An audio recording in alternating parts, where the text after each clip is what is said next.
क्या राजस्थान का सुरक्षा कवच ढहने वाला है? क्या विकास की आड़ में हमारे पहाड़ों को नीलाम किया जा रहा है? जयपुर की सड़कों ने वो मंजर देखा जिसने सत्ता के गलियारों में हलचल मचा दी है। तारीख 26 दिसंबर, दिन शुक्रवार, और गूंज सिर्फ एक, अरावली बचाओ।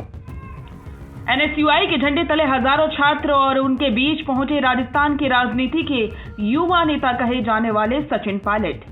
ये सिर्फ एक पैदल मार्च नहीं था, ये जंग थी उन अरावली की पहाड़ियों को बचाने की जो सदियों से हमें रेगिस्तान की धूल और सूखे से बचाती आई हैं। एनएसयूआई प्रदेश कार्यालय से जब काफिला निकला तो मानो जयपुर ठहर सा गया। पैदल मार्च में कंधे से कंधा मिलाकर चलती सचिन पायलट ने साफ कर दिया कि ये लड़ाई अब रुकने वाली नहीं है।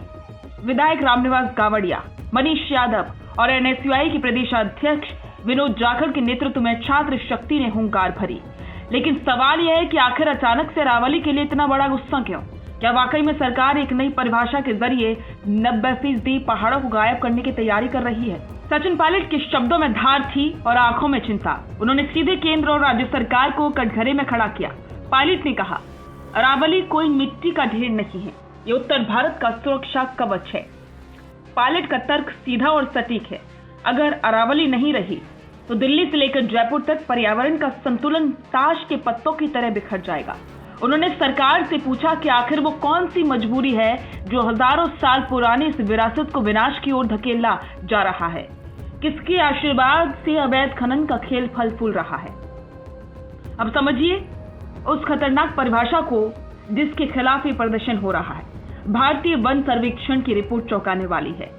अरावली की 1,18,000 पहाड़ियां ऐसी हैं जिनकी ऊंचाई 100 मीटर से कम है। सिर्फ 1,048 पहाड़ियां ही 100 मीटर से ऊंची हैं। अब सरकार ने सुप्रीम कोर्ट में क्या कहा? उन्होंने कहा कि 100 मीटर से ऊंची स्थलाकृति को ही पहाड़ी माना जाएगा। अगर ये परिभाषा लागू हुई तो अरावली की 90 से 95% पहाड़ियां असुरक्षित हो जाएंगी, यानी कि वो आधिकारिक तौर पर पहाड़ी नहीं रहेंगी और फिर वहां चलेगा धड़ल्ले से खनन और बुलडोजर। क्या हम अपने बच्चों को सिर्फ धूल के मैदान विरासत में देंगे?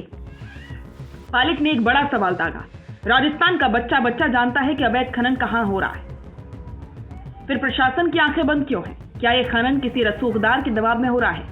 एक तरफ सरकार कहती है कि हम पर्यावरण बचाएंगे, दूसरी तरफ अरावली की परिभाषा ही बदलकर उसे खत्म करने की साजिश रची जा रही है। जयपुर की सड़कों पर उतरा ये छात्र दल सिर्फ कांग्रेस का कार्यकर्ता नहीं है, ये राजस्थान के भविष्य की आवाज है।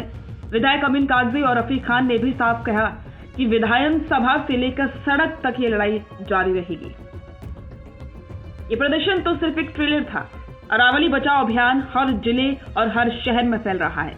कई सामाजिक संगठन भी इस मुहिम से जुड़े हैं क्योंकि ये राजनीतिक का विषय नहीं, हमारी सांसों का विषय है। क्या आपको लगता है कि विकास के नाम पर पहाड़ों की बलि चढ़ाना सही है? क्या 100 मीटर वाली नई परिभाषा अरावली के लिए मौत का फरमान है? अपनी राय कमेंट में जरूर बताएं और अरावली को बचाने की इस मुहिम का हिस्सा बने। वीडियो को शेयर करें ताकि ये आवाज दिल्ली के गलियारों तक पहुंचे। रुकिए और जरा ध्यान से सुनिए। क्या आप हमारी इन खबरों से अपने व्यापार को भी बढ़ाना चाहते हैं?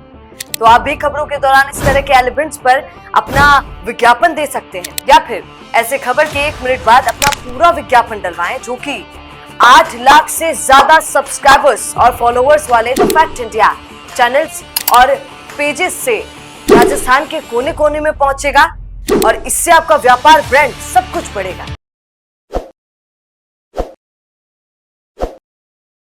ताज़ा खबरों के लिए विजिट करें द फैक्ट इंडिया।